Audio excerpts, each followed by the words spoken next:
الحمد لله وكفى وسلام على عباده الذين اصطفى أما بعد فأعوذ بالله من الشيطان الرجيم بسم الله الرحمن الرحيم كل نفس ذائقة الموت صدق الله العظيم رب اشرح لي صدري ويسر لي أمري واحلل عقدة من لساني يفقهوا قولي اللهم ألهمني رشدي وأعذني من شر نفسي اللهم صل على محمد عبدك ورسولك وصل على المؤمنين والمؤمنات والمسلمين والمسلمات كما تعيشون كما تموتون وكما تموتون تبعثون. تم جیسی زندگی گزارو گے ویسی موت آئے گی، اور جیسی موت آئے گی ویسے ہی دوبارہ اٹھو گے. یہ بہت سخت الفاظ ہیں. اللہ تبارک و تعالیٰ نے جب یہ ذکر فرمایا کل نفس ذائقۃ الموت، ہر ذی روح کو، ہر زندہ کو موت کا مزہ چکھنا ہے. موت آنی ہے، لیکن یہاں مزے کا لفظ آیا ہے، موت حالانکہ مزہ نہیں ہے.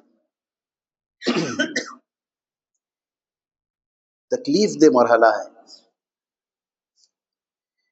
ایسا تکلیف دہ ہے کہ بڑے بڑوں نے اس سے پناہ مانگی ہے ایسے وقت سے. اور باقاعدہ آپ صلی اللہ علیہ وسلم نے دعائیں تعلیم فرمائی ہیں کہ نزع کے وقت خود تو آدمی کی کیا کیفیت ہوگی، جو قریب ہیں وہ پڑھیں، ان کو پڑھنے کی تاکید. لقیکم موتاکم، جب تم میں سے کسی کی موت آئے تو اس کے قریب والے اس کو تلقین کریں. تو ذائقے کا لفظ جو آیا ہے اس کا معنی یہ ہے کہ ہر شخص کا ذائقہ الگ ہوتا ہے. کسی کو تھوڑا سا میٹھا بھی بہت زیادہ محسوس ہوتا ہے، کسی کو زیادہ مرچیں بھی پتہ نہیں چلتی. یہ الگ الگ ذائقہ ہے. تو جیسے زندگی گزاری ہوگی ویسا ہی ذائقہ ہوگا موت کا. اگر کسی نے اللہ تبارک و تعالی کے احکامات کے مطابق، رسول اللہ صلی اللہ علیہ وآلہ وسلم کے فرامین کے مطابق زندگی گزاری ہوگی تو اس کا ذائقہ کچھ اور ہوگا. اور اگر کسی نے ایسی زندگی نہ گزاری ہو خدا نخواستہ تو اس کا ذائقہ کچھ اور ہوگا. تم جیسے رہو گے ویسے مرو گے، جیسے مرو گے ویسے اٹھو گے. ایک کتاب ہے، اس میں ایک واقعہ لکھا ہے ثابت بنانی رحمۃ اللہ علیہ کا، کہ انہوں نے آخری وقت میں یہ دعا کی. پہلے ان کا یہ واقعہ کہ یہ کس طرح ان کی تدفین ہوئی. جب تدفین ہوئی تو لکھا ہے کہ قبر بند کر دی، لیکن کسی وجہ سے قبر کھودنی پڑی، دوبارہ کھولنی پڑی اسی وقت. تو جب قبر کھولی ہے تو دیکھا ہے کہ ثابت بنانی رحمۃ اللہ علیہ اپنی قبر میں کھڑے ہوئے عبادت کر رہے ہیں، اور قبر تاحد نظر وسیع ہے. تو جنہوں نے کھولی انہوں نے دیکھا اور فوراً انہوں نے ڈر کی وجہ سے بند کر دی. تو پھر پوچھا گیا ان کے گھر میں کہ وہ ایک دعا کیا کرتے تھے کہ یا اللہ الانبیاء احیاء فی قبورہم یصلون، کہ انبیاء قبروں میں زندہ ہوتے ہیں، وہ تو برگزیدہ ہستیاں ہیں، بڑی ہیں، آپ سے محبت کرنے والی اور آپ ان سے محبت کرنے والے ہیں، وہ زندہ ہیں قبر میں، وہ نمازیں ادا کرتے ہیں. یا اللہ میرا تو وہ رتبہ درجہ نہیں ہے، لیکن میں کس منہ سے آپ سے یہ دعا کروں کہ یا اللہ مجھے بھی آپ، نماز کا مجھے شوق ہے کہ میں قبر میں نماز پڑھوں. بس ان کی یہ دعا قبول ہو گئی. اگرچہ یہ مخصوص ہے انبیاء کے ساتھ، لیکن یہ لگاؤ اور محبت کی بات ہے. حضرت ابو زرعہ رحمۃ اللہ علیہ ایک بہت بڑے محدث گزرے ہیں. ان کا حافظہ یہ لکھا ہے کہ حافظے میں ابو ہریرہ رضی اللہ تعالیٰ عنہ کے بعد حضرت ابو زرع رازی رحمۃ اللہ علیہ کا نام آتا ہے. ان کا اتنا قوی حافظہ تھا. یہ فرماتے ہیں کسی بازار میں سے گزرتے ہوئے میں کان بند کر لیتا ہوں کہ کسی گانے بجانے کی آواز میرے کانوں میں نہ آئے، اس لیے کہ پھر وہ مجھے کبھی بھولتی نہیں ہے، یاد رہتے ہیں وہ الفاظ. ان کے گھر میں جو کتابیں تھیں جو انہوں نے لکھی اور مطالعہ کی، فرماتے ہیں کہ 50 سال پہلے جو کتاب لکھی تھی آج بھی اس کا صفحہ اور اس کی سطر یاد ہے کہ کون سی حدیث کہاں روایت کی تھی اور کس سے روایت کی تھی. یہ ان کا حافظہ ہے. ابو زرع رازی کا آخری وقت ہے. ابن ابی حاتم رحمۃ اللہ علیہ محدث ہیں، ان کے شاگردوں میں ہیں. منذر بن شازان ان کے شاگردوں میں ہیں، یہ قریب بیٹھے ہوئے ہیں. اب کچھ شاگرد جو قریب بیٹھے ہیں وہ یہ سوچ رہے ہیں ساری زندگی ہم نے ان سے علم حدیث لیا. حضرت خاموش لیٹے ہوئے ہیں اور ایسا محسوس ہوتا ہے یہ آخری وقت ہے، انہیں کس طرح تلقین کریں کہ یہ کلمہ پڑھ لیں. ہمت نہیں ہو رہی کسی کی. تو اب آپس میں انہوں نے گفتگو کی.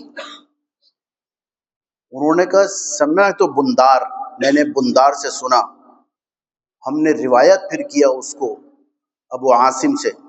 ابو عاصم نے سنا عبد الحمید سے، عبد الحمید بن جعفر سے. عبد الحمید بن جعفر نے سنا صالح بن غریب سے کہ من قال.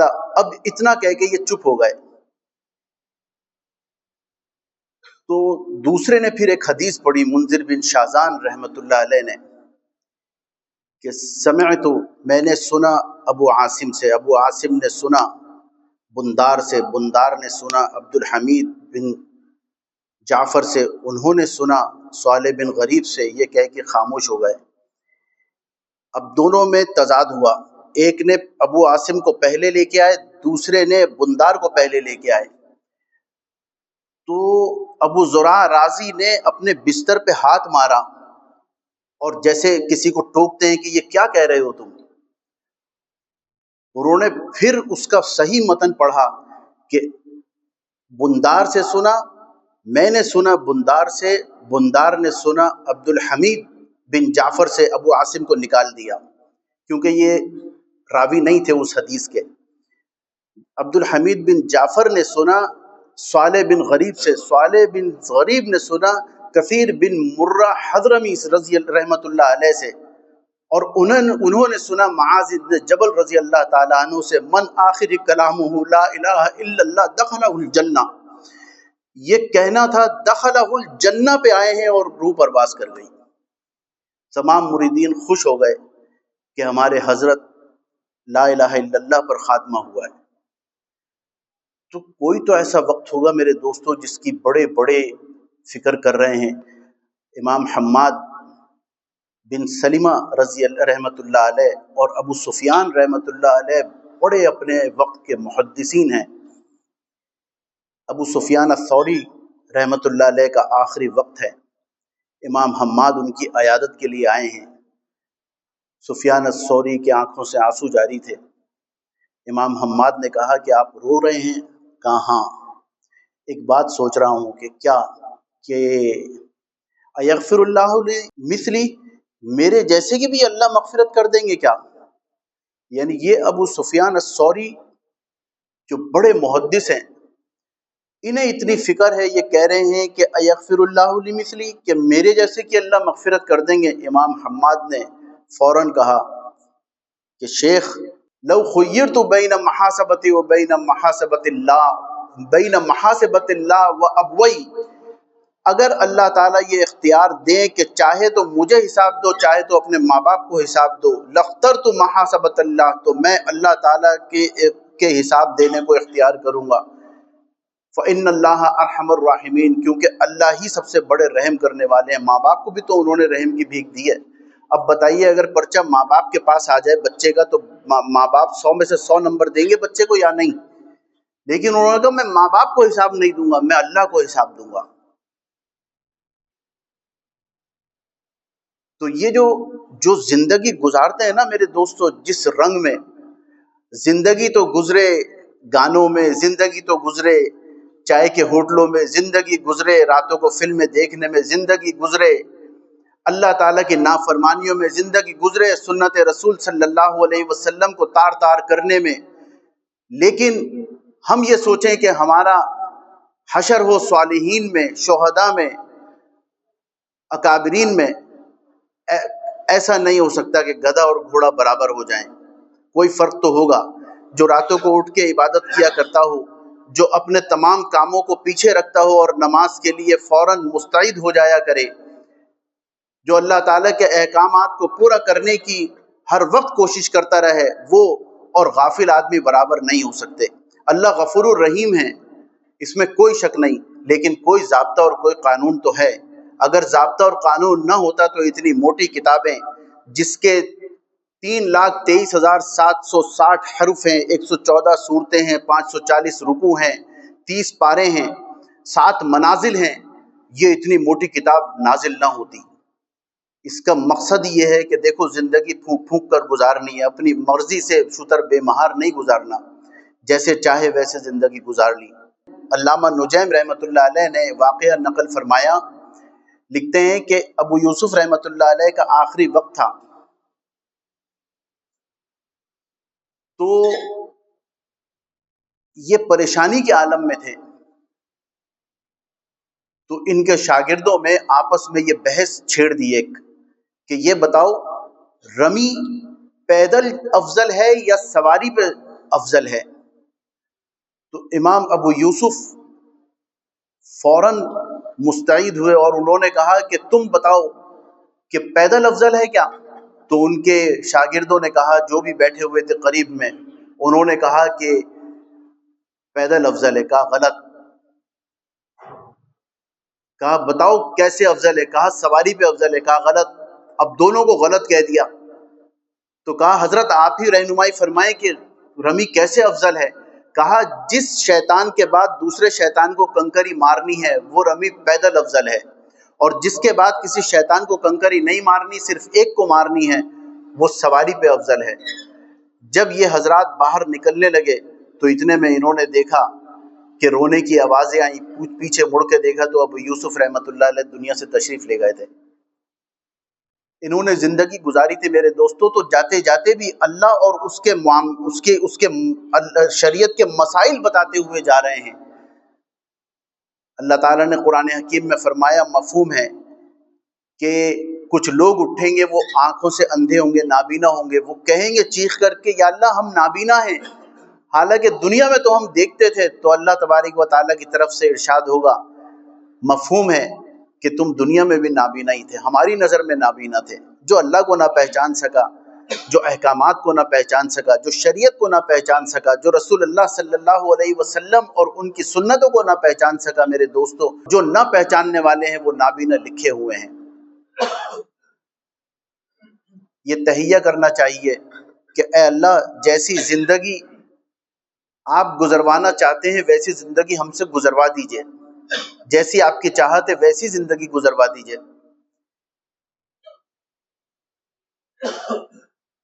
حضرت یحییٰ بن اقسم رحمۃ اللہ علیہ قاضی بغداد تھے، مامون الرشید رحمۃ اللہ علیہ کے دور میں ان کا انتقال ہوا۔ ان کے شاگرد تھے اور وہ عزیز بھی تھے، ایک رشتہ دار بھی تھے۔ انہوں نے خواب میں دیکھا اور کہا کہ پریشان ہیں، کہ پریشانی تو اب دور ہو گئی۔ کہ کہا کیا ہوا آپ کے ساتھ؟ کہا اللہ کی بارگاہ میں مجھے کھڑا کیا گیا، اور پھر اللہ نے یہ فرمایا، الشیخ الصوف التقذا، تو بڑھاپے میں بھی گناہوں سے باز نہیں آیا۔ تو اللہ تعالیٰ نے میرے گناہ گنوائے، میں سر جھکا کے رونے لگا۔ پھر میں نے کہا یا اللہ میں نے تو آپ کے بارے میں کچھ اور سنا تھا۔ کہا تو نے کیا سنا؟ کہا میں نے سنا، حدثنی عبد الرزاق عن معمر عن زہری عن عروۃ بن الزبیر عن معاذ بن جبل عن عائشہ صدیقہ رضی اللہ تعالی عنہا ان رسول صلی اللہ علیہ وسلم قال قال جبریل قال اللہ تعالی انی استحی ان اعذب اذا شبت الاسلام وانی شبت فی الاسلام۔ حضرت عبد الرزاق سے میں نے سنا، انہوں نے معمر سے سنا، انہوں نے زہری سے سنا، انہوں نے عروۃ بن زبیر سے سنا، انہوں نے حضرت معاذ بن جبل سے سنا، انہوں نے حضرت عائشہ سے سنا، انہوں نے رسول اللہ سے سنا، رسول اللہ صلی اللہ علیہ وسلم نے حضرت جبرائیل علیہ السلام سے سنا کہ اللہ فرماتے ہیں کہ جب کوئی بڑھاپے کی حالت میں میرے پاس آتا ہے تو مجھے شرم آتی ہے اس کو عذاب دیتے ہوئے، وَإِنِّي شِبْتُ فِي الْإِسْلَامِ، اور میں نے یا اللہ اسلام کی حالت میں بوڑھا کیا اپنے آپ کو۔ اللہ تبارک و تعالیٰ نے فرمایا صدق عبد الرزاق وصدق معمر وصدق الزہری وصدق عروۃ بن الزبیر وصدق معاذ بن جبل وصدقت عائشہ وصدق الرسول وصدق جبرائیل وانا اصدق القائلین غفرت لک۔ سچ کہا عبد الرزاق نے، سچ کہا معمر نے، سچ کہا زہری نے، سچ کہا عروۃ بن زبیر نے، سچ کہا معاذ بن جبل نے، سچ کہا عائشہ نے، سچ کہا میرے نبی صلی اللہ علیہ وسلم نے، سچ کہا جبرائیل نے، اور میں تمام سچوں کا سچا ہوں، جا میں نے تیری مغفرت کر دی۔ اس بات پہ مغفرت ہو گئی میرے دوستو۔ کوئی تو وجہ تھی ان لوگوں کے ڈرنے کی۔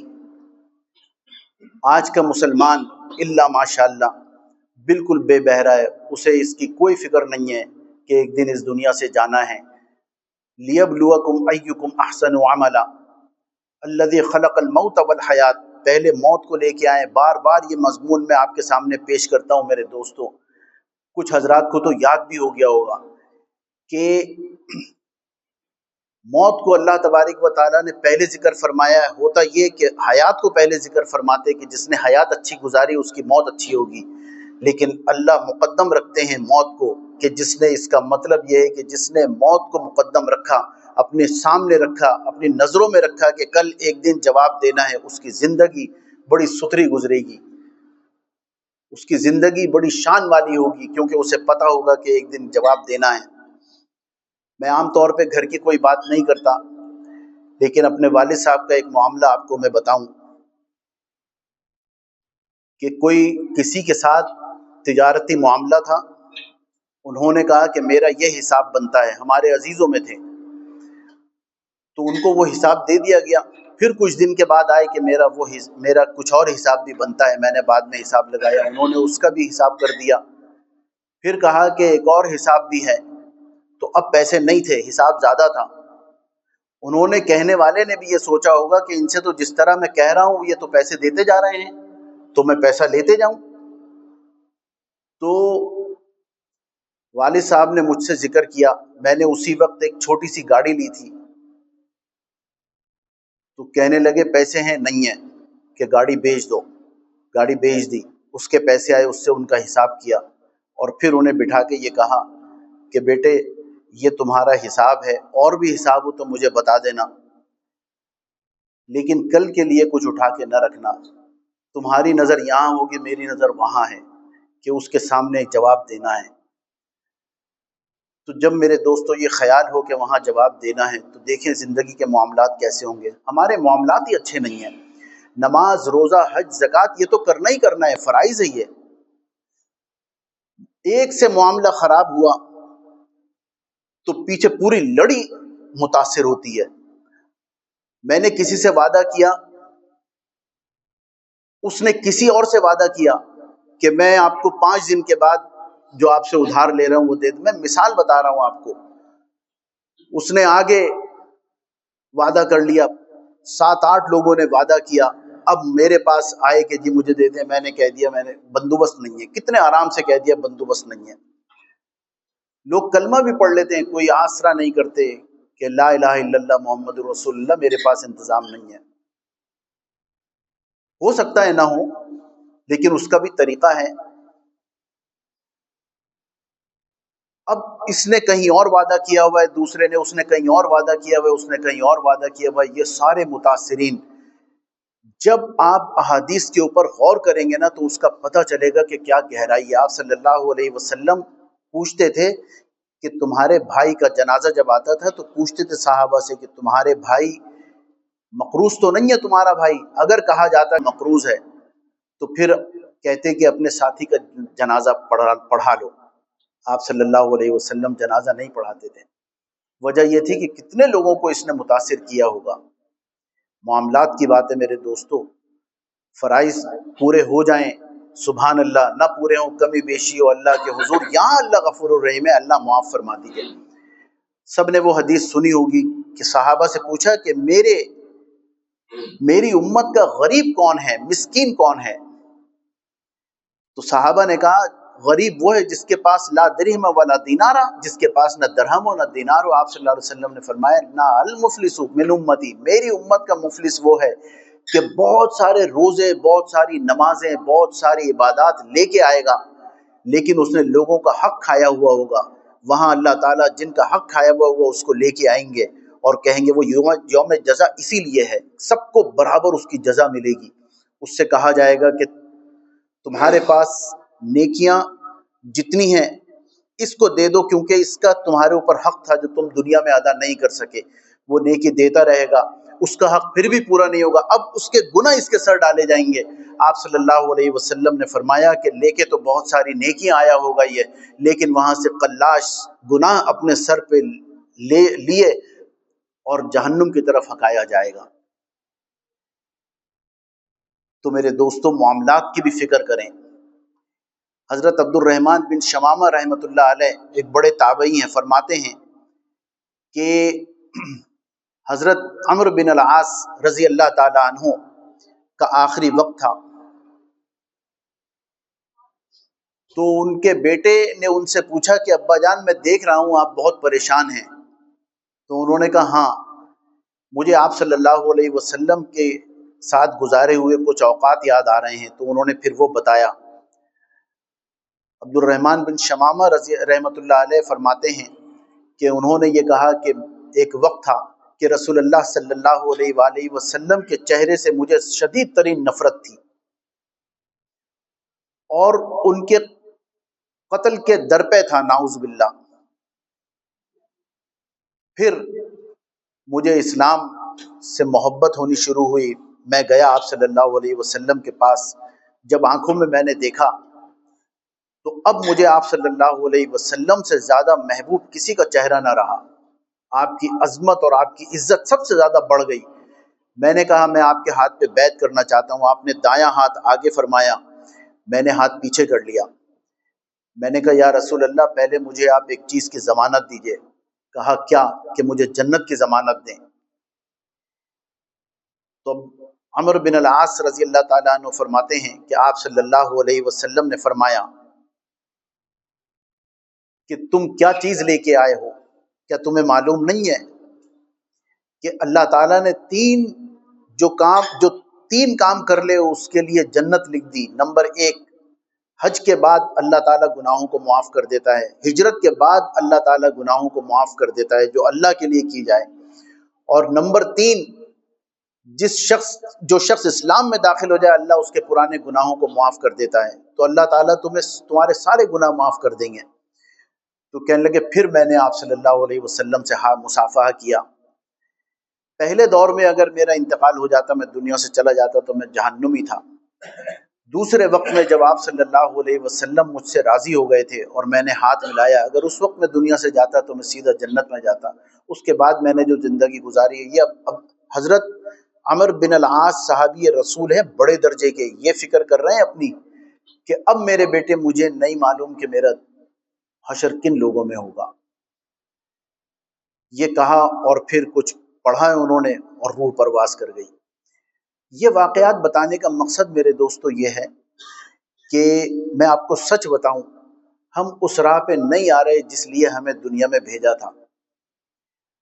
ہمیں کسی کام کے لیے دنیا میں بھیجا تھا، ہم اس کام کو بھولے ہوئے ہیں۔ الا ماشاءاللہ جو لوگ یہ کام کر رہے ہیں مبارک، جو اس فکر میں ہیں۔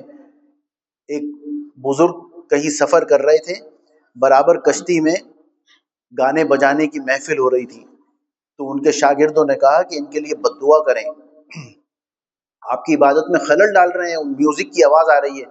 انہوں نے کہا یا اللہ ان کو جنت میں بھیج دیجیے، آپ ایسے اعمال کروا دیجیے کہ وہ بھی جنت میں چلے جائیں۔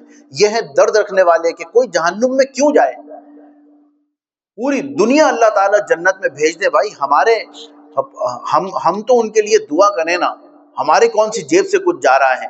لیکن لوگ بڑے آرام سے فتوے لگا دیتے ہیں، جو میرے ذہن سے متفق نہیں ہے وہ لانتی ہے، وہ کافر ہے، وہ فلاں ہے، وہ فلاں. اس سے بھی احتیاط کرنی چاہیے میرے دوستو. کچھ پتہ نہیں.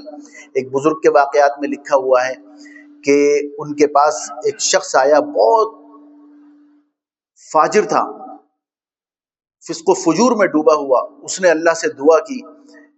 ان بزرگ کو دیکھتا تھا عبادت کرتے ہوئے، جس کی شب و روز اللہ اور اس کے رسول کی اطاعت میں تھے. یہ ان کے پاس گیا اور ان سے کہا کہ میں آپ کے ساتھ ہونا چاہتا ہوں. دل میں درد لے کے گیا تھا. اس شخص نے، اس عابد نے پیچھے ہٹا دیا، کہنے لگے کہ تیری نحوست مجھے بھی لے ڈوبے گی، میرے پاس نہیں آنا. غیب ہاتف سے آواز آئی کہ تیرے تمام گناہ، اس کے جو لڑکا جو شخص گیا تھا، تیرے تمام گناہ ہم نے معاف کر دیے، آج سے نئی زندگی شروع کی. اور اس عابد سے کہا کہ تیری جتنی عبادت تھی وہ سب ہم نے اکارت کر دی، آج سے نئی زندگی شروع کر. تو کسی کو حقیر جاننا، وہ کافر ہے، وہ برا ہے، وہ فلاں ہے، کیا پتہ کہ اللہ تعالیٰ اس کا حشر کن لوگوں میں فرمائیں، یا اللہ تعالیٰ آخری وقت میں اس کے ساتھ کیا معاملہ کریں. اور یہ جو کہنے والا اپنے آپ کو بہت بڑا سمجھ رہا ہے، اس کے ساتھ کیا معاملہ ہو جائے. وآخر دعوانا الحمدللہ رب العالمین.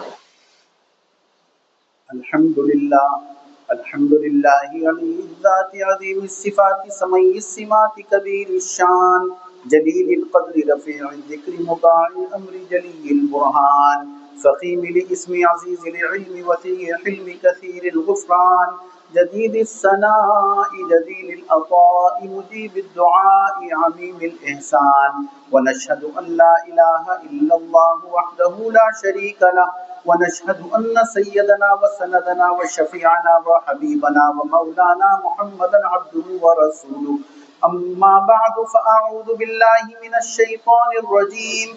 بسم اللہ الرحمن الرحیم. فقلت استغفروا ربکم انه كان غفارا يرسل السماء عليكم مدرارا ويمددكم بأموال وبنين ويجعل لكم جنات ويجعل لكم أنهارا. وقال النبي صلى الله عليه وسلم يا أيها الناس أفشوا السلام وأطعموا الطعام وصلوا الأرحام وصلوا بالليل والناس نيام تدخلوا الجنة بالسلام. بارك الله لنا ولكم في القرآن العظيم ونفعنا وإياكم بالآيات والذكر الحكيم. إنه تعالى جواد كريم ملك والرب الرؤوف الرحيم.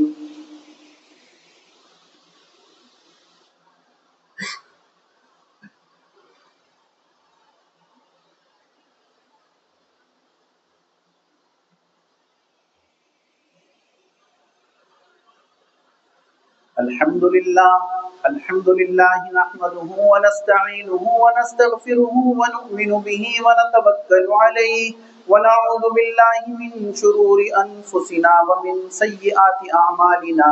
من يهده الله فلا مضل له ومن يضلله فلا هادي له.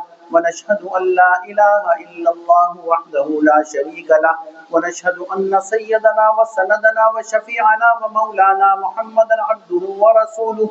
أما بعد فأعوذ بالله من الشيطان الرجيم. إن الله وملائكته يصلون على النبي يا أيها الذين آمنوا صلوا عليه وسلموا تسليما. اللهم صل على محمد عبدك ورسولك وصل على المؤمنين والمؤمنات والمسلمين والمسلمات.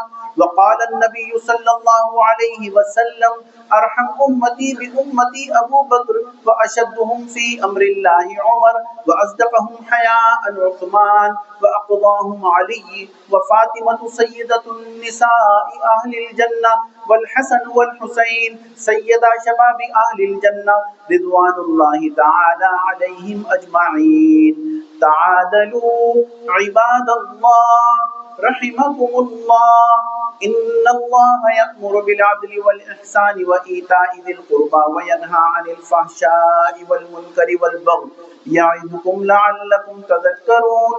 اذكروا الله يذكركم وادعوه يستجب لكم ولذكر الله تعالى أعلى وأولى وأعز وأجل وأتم وأعظم وأكبر والله يعلم ما تصنعون. صفحہ اہتمام سے پر فرما لیا.